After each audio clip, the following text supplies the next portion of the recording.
네, 반갑습니다, 여러분. 이 시간은 전선에 대해서 이야기를 해보려고 합니다. 자, 전선은 무엇이냐? 우리 두 가지의 공기 덩어리가 있었어요. 얘네들은 서로 성질이 다른 아이들이죠. 자, 얘네들이 두 개가 만나게 되면 이 만나는 면을 우리는 전선면이라고 얘기를 하고, 이 전선면이 닿는 땅, 지표면과 닿는 땅의 선을 우리는 전선이라고 얘기를 하는 거죠. 자, 그래서요, 전선에는 두 가지, 여기 앞에서는 두 가지, 그 다음에 이제 아래쪽에서 두 가지를 더 배우게 돼요. 총 4가지를 이야기를 해볼 수가 있습니다. 가장 대표적인 전선에는 한랭전선과 온난전선 얘네들이 존재한다. 얘네들이 정확하게 얘네들을 정확하게 알고 있으면, 개념을 알고 있으면 이제 온대성 저기압까지 더 확장시켜서 알 수 있기 때문에 아주 중요하게 받아들이는 게 좋다라고 얘기해 보겠습니다. 자, 한랭전선부터 한번 얘기를 해 보겠습니다. 자, 공기 덩어리가 서로 성질이 달라야 되겠죠. 자, 왼쪽 편은 찬 공기, 오른쪽 편은 따뜻한 공기. 자, 그런데 공기들이든 물이든 상관없이 유한 이제 움직일 수 있는 성질을 갖는 애들은 온도가 낮은 쪽이 밀도가 높기 때문에 아래쪽으로 내려가게 되어 있고, 온도가 높은 애들이 위쪽으로 뜨게 되어 있어요. 자, 공기도 마찬가지로 찬 공기와 따뜻한 공기가 만났을 때 찬 공기가 따뜻한 공기 아래쪽으로 들어가게 되는 거죠.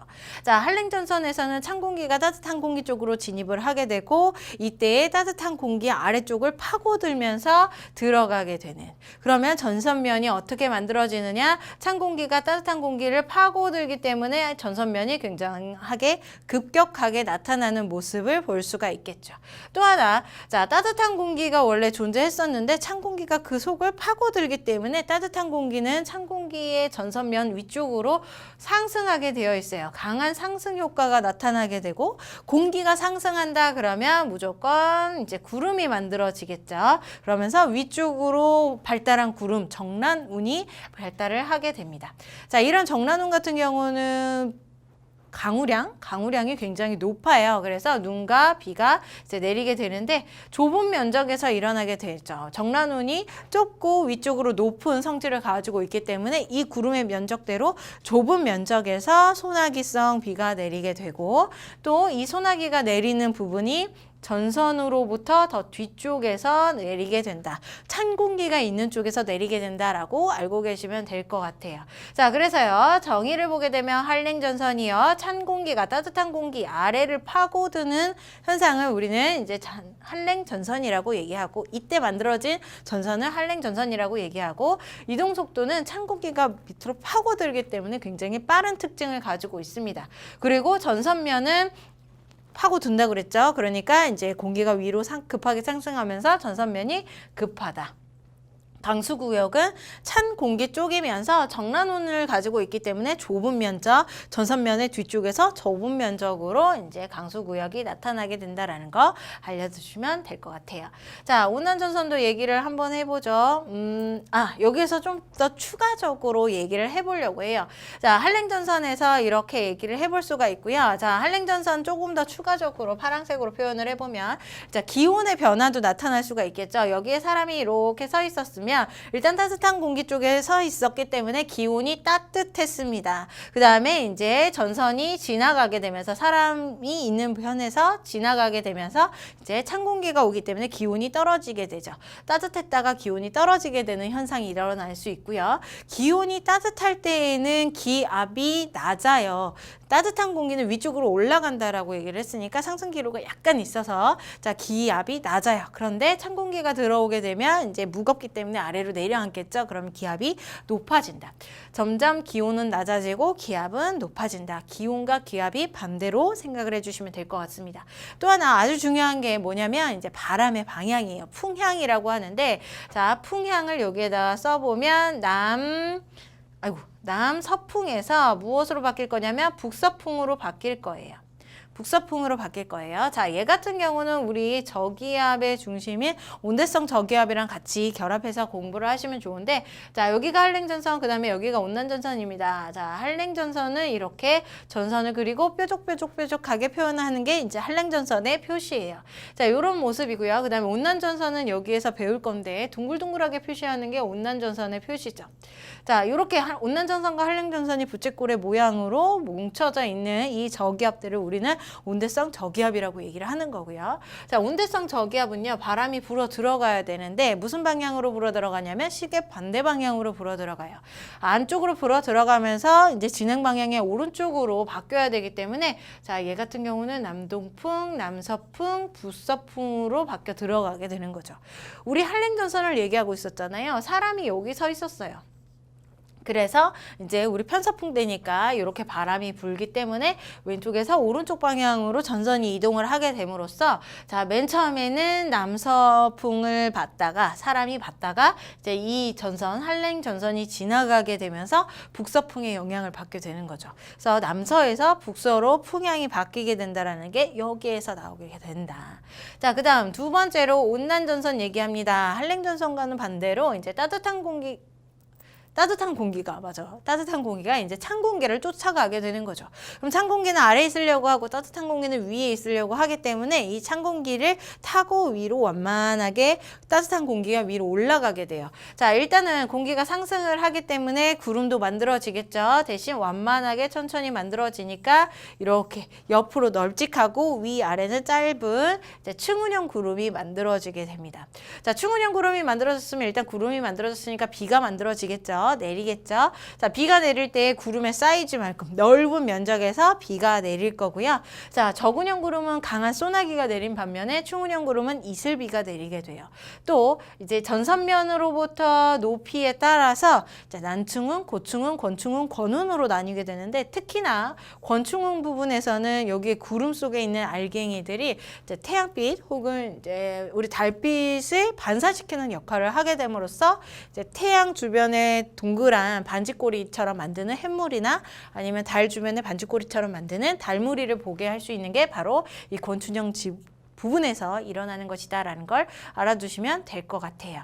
자, 전선면으로부터 전선면 앞쪽에서 이슬비가 내리는 곳, 이제 우리 충운형 구름이 만들어지는 게 바로 온난 전선. 전선면은 굉장히 완만하고요. 속도는 한랭전선보다 느린 속도를 가지고 있다라고 알려두시면 될 것 같아요. 자, 그 다음 기온과 기압의 변화도 얘기를 해볼게요. 자, 일단은 기온이 찬 공기였죠. 찬 공기에서 따뜻한 공기로 바뀌기 때문에 기온은 증가하게 될 거고요.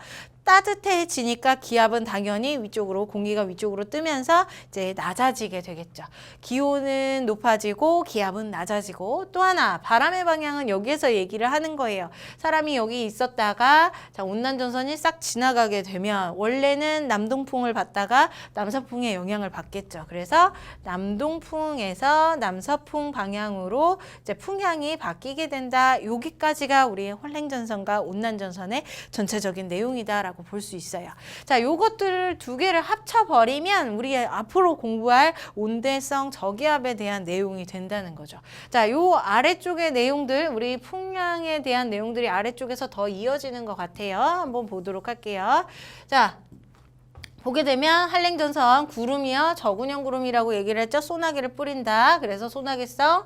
또 하나 이제 전선의 뒤쪽면 찬 공기가 있는 쪽에서 비가 옵니다. 무엇이든 간에 전선들은 전선면 뒤쪽에서 무조건 이제 전선면 뒤쪽이 아니지. 자, 찬 공기 쪽에서 비가 오게 되어 있어요. 그래서 전선면 뒤쪽에서 소나기성 비가 내리고요. 기온은 하강하고 기압은 상승하고 남서풍에서 북서풍으로 바뀌게 된다. 자, 온난전선은 충운형 구름이 만들어지죠. 그래서 길쭉하고 얇은 애. 그래서 비의 양들은 이제 강하지 않고 좀 부슬부슬 내리는 이슬비. 자, 이슬비가 내리게 되는데 문제는 전선면 앞쪽에서 일어난다고요. 왜 그러냐면 전선면 앞쪽에 더 찬 공기이기 때문에 찬 공기 쪽에서 비가 온다. 자, 기압은요. 기온부터 온난전선이 지나가면 기온은 상승하고 기압은 하강하고 남동풍에서 남서풍으로 바뀌게 된다는 얘기죠.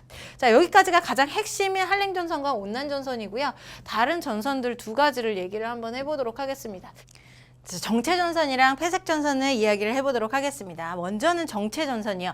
얘의 전선의 표시는 이렇게 온난전선, 그 다음에 한랭전선이 서로 세력 다툼을 하고 있는 모습처럼 이렇게 뒤집어서 같이 붙여가지고 그리는 모습이 이제 정체전선이다라고 볼 수가 있죠. 자, 전선을 형성하는 찬 기단이 있고 그 다음에 따뜻한 기단 이 두 가지가 만나게 돼요. 우리나라를 기준으로 했을 때 혹은 뭐 다른 데도 마찬가지겠지만 자, 고緯도 지역이 찬 공기니까 찬 기단과 그 다음에 따뜻한 기단 얘네들이 서로 만나면서 세력 다툼을 하는 것 이것을 우리는 정체전선이라고 하죠. 자, 세력이 비슷해서 전선의 이동이 거의 없고요. 한 곳에 계속 머무르는 전선을 우리는 정체전선이라 한다. 또 하나, 자, 이 전선의 길이가요. 동서방향으로 길게 그려져 있어요. 그리고 이 동서방향으로 얘네들이 구름을 형성하게 되면서 이제 이때 많은 비들이 내리게 되는 거죠. 그 비는 어디서 내릴 거냐면 이 위쪽에서 내리게 될 거예요. 찬 공기 쪽에서. 자, 이 정체전선이 바로 누구냐면 장마입니다.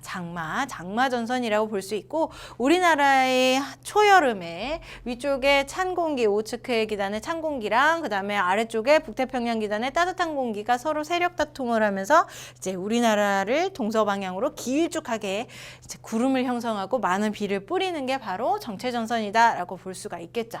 자, 무조건 찬 공기 쪽에서 비가 오게 된다. 자, 폐색전선 얘기를 해보면 폐색전선은 무엇이냐면 한랭전선이랑 온난전선이 만나요.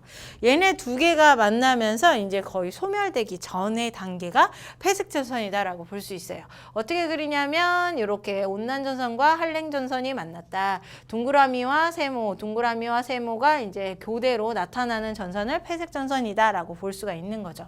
자, 이동 속도가 한랭전선이 더 빨라요. 그렇기 때문에 뒤쪽에서 오는 한랭전선이 앞쪽에 있는 온난전선이랑 만나게 되면서 이 저기압 중심 부분부터 겹쳐지기 시작해서 완벽하게 다 겹쳐져서 나중에 소멸되는 모습을 보이는 게 바로 폐색전선이다라고 볼 수가 있습니다. 자, 폐색전선의 종류에는 한랭형이랑 그다음에 온난형이 있어요. 한랭형과 온난형을 두 개를 비교를 해봤을 때 한랭형은 뭐냐면 이제 한랭전선이 뒤에서 쫓아오죠. 그랬을 때 온난전선이 가지고 있는 찬 공기보다 한랭전선이 가지고 있는 찬 공기가 더 차면 그걸 한랭형 폐색전선이라고 얘기를 하는 거예요. 자, 이렇게 한랭전선이랑 그 다음에 온난전선이 이렇게 있었을 거죠. 자, 그리고 온난전선에는 따뜻한 공기가 뒤쪽에 있고 그 다음에 찬 공기가 앞쪽에 있어요. 그런데 이 찬 공기는 한랭전선보다 덜 찬 공기란 말이죠. 그 다음에 한랭전선에서는 앞쪽이 따뜻한 공기, 뒤쪽이 찬 공기예요. 그런데 한랭형에서는 뒤쪽이 더 찬 공기이기 때문에 한랭전선 쪽이 더 찬 공기이기 때문에 한랭형이다라고 한다고요. 자, 요런 상황이면 이렇게 되면 무슨 현상이 일어나게 되냐면 이제 따뜻한 공기가 위쪽으로 붕 뜨게 되면서 두 개의 찬 공기들이 만나게 되는데 두 개의 온도차가 분명하게 존재하죠. 그래서 더 찬 공기가 덜 찬 공기 아래쪽으로 파고듭니다. 자, 파고들게 되면서 따뜻한 공기 이렇게 위로 올라가고 이렇게 올라가게 되죠. 그러면 요때에 요런 정란운의 모습을 보이게 되면서 전체적으로 비가 많이 내리게 되는 이런 현상이 나타나게 되는 거죠. 또 하나 온난형도 한번 그려볼게요. 온난형 한랭전선이랑 그 다음에 이제 온난전선 두 개가 만나는 현상을 폐색전선이라고 하는데 온난형 같은 경우는 찬 공기, 한랭전선의 찬 공기가 덜 찬 공기예요. 여기 온난전선의 찬 공기보다 이 온난전선이 더 차고 그다음에 뒤쪽에 한랭전선이 덜 차다는 거죠. 기온의 차이를 비교를 해보면 가운데가 따뜻하고요. 이런 현상. 자, 덜 차기 때문에 이 더 찬 공기를 이제 어떻게 하겠느냐. 색깔을 바꿔서 이제 얘는 따뜻한 축에 속하는 거니까 이렇게 위쪽을 타고 올라가요. 그러면서 이렇게 충운형 구름이 만들어지게 되는 거죠. 이때도 마찬가지로 비가 내릴 겁니다. 비가 내리는데 얘는 찬 공기 쪽이기 때문에 전체적으로 다 비가 내릴 거예요.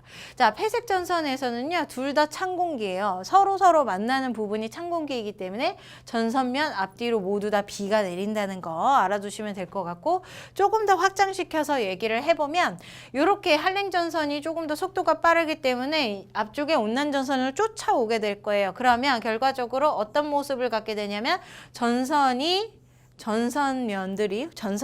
땅에서부터 지표면에서부터 떨어지게 되면서 하나로 통합이 되게 되겠죠. 찬 공기로.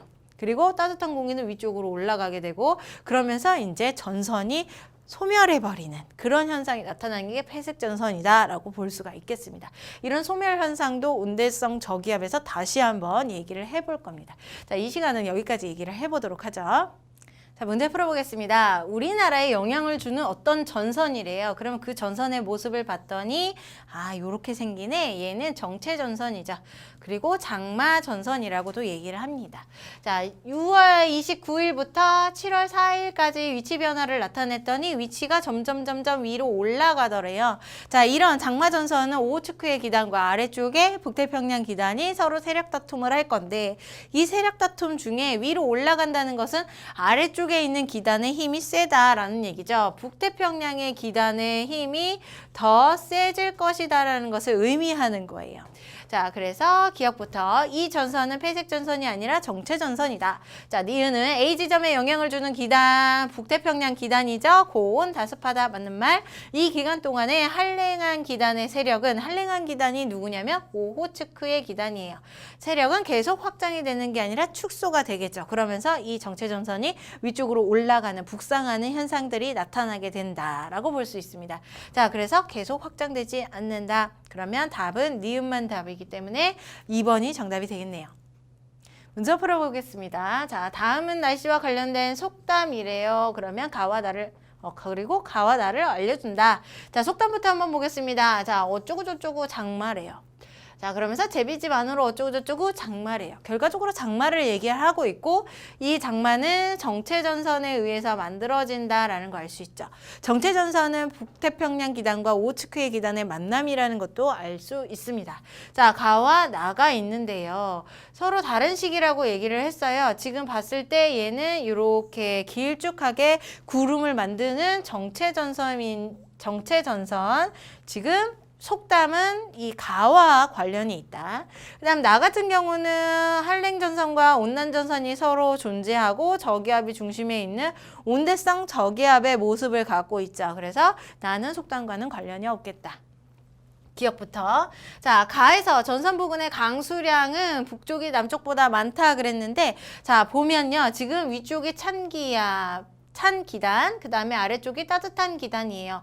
무조건 전선면에서는요, 찬 공기 쪽이 비가 와요. 자, 요쪽이 비가 온다고요. 그렇기 때문에, 자, 북쪽이 더 많다라는 게 맞는 말. 자, 나에서 우리나라 동풍 계열의 바람이 우세하다 그랬습니다. 자, 요때에는 어떻게 바람이 부느냐? 일단은 온난전선의 오른쪽 편에서는 남동풍이 불죠. 그 다음에 요 중간 부분에서는 남서풍이 불고요. 그 다음 한랭전선 뒤쪽에서는 북서풍이 불어요. 그래서 우리나라는 북서풍 지역이에요. 그래서 동풍 계열 아니라 서풍 계열이다. 북서풍이기 때문에. 자, 속담은 나보다 가의 전선과 관련이 깊다. 지금 기억과 디귿이 정답이 되겠네요. 우리 3번이 정답이 되겠습니다.